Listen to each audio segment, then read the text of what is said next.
At pagkatapos nga ng mga ilang rides namin dito sa Fun Pass, at eto, nagkita-kita na nga kami ng mga apo ko, diba? Nandun sila sa may arcade kasi medyo nahuli sila, diba? At ayan na nga, ang saya-saya at kompleto na kami, diba?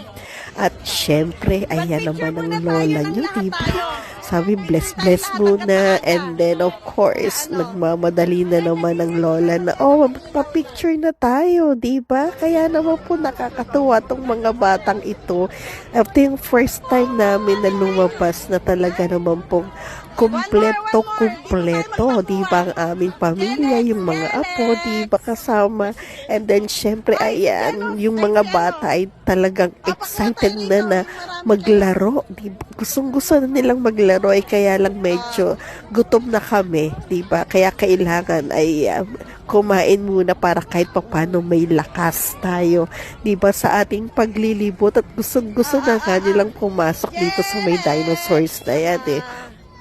At malamig pa rin nung time na yan, diba? Kaya naman po, sige lang, papicture lang tayo ng papicture dahil kailangan nating mag-create ng mga memories, diba? Habang maliliit pa tong mga batang ito. Kasi pagka lumaki na ang mga yan, ay talaga naman po, may mga kanya-kanya na silang at mahirap na uling makasama, diba? Kaya naman, ayan, ine-enjoy lang natin ng todo yung ating mga moments na yan, diba? Kaya naman po, pare talaga picture namin. And then, syempre, naghahanap na nga kami ng aming kakainan kasi ito yung the day before ng birthday ng apo kong si Jenos, diba? Kaya naman po, sige, kung saan na lang yung pwede na talaga yung gustong-gusto nila yung pagkain kasi mapili rin naman sila sa pagkain, diba?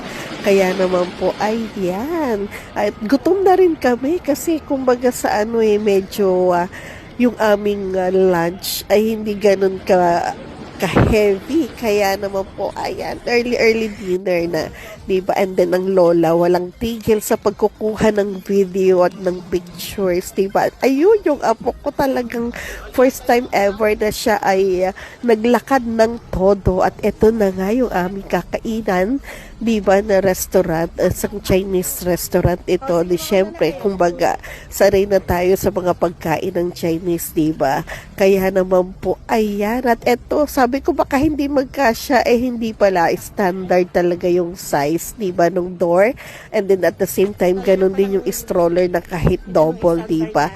Yung kaya niyang sa mga bata. At eto na. At dahil ko medyo maaga pa yan, kaya wala pang masyadong tao.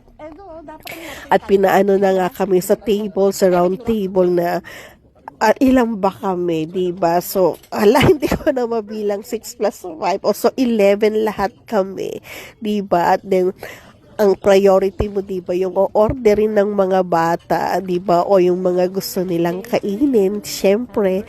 At ayan, at gusto nga nila yung tempura at saka yung lumpiang Shanghai, diba? Kaya naman po, ayan, ang saya-saya, diba? At eto yung apo ko, Jelex, okay, diba? Oy, ayan, diba? And then, syempre, si Alfred, and then, eto na yung magbo-birthday, diba? So, todo talaga. And then, of course, unang-unang sinerve nga dyan ay yung tempura, yung soup pala, diba? Hindi ko na nakunan dahil naubos na agad sa gutom namin, diba? And then, ito yung tempura. So, dalawang order ng tempura, and then may chicken na rin, and then yung fried rice. Diba? Hindi pa nga namin kumbaga hindi pa kumpleto yung mga orders namin, nauubos na agad or nakukuhanan na agad kasi nga talagang gutom na kami, diba? And then syempre, at ayan, enjoy na lang natin yung ating pagkain at abangan nyo, diba, kung ano pa yung posibleng maganap dito sa amin sa Niagara Falls.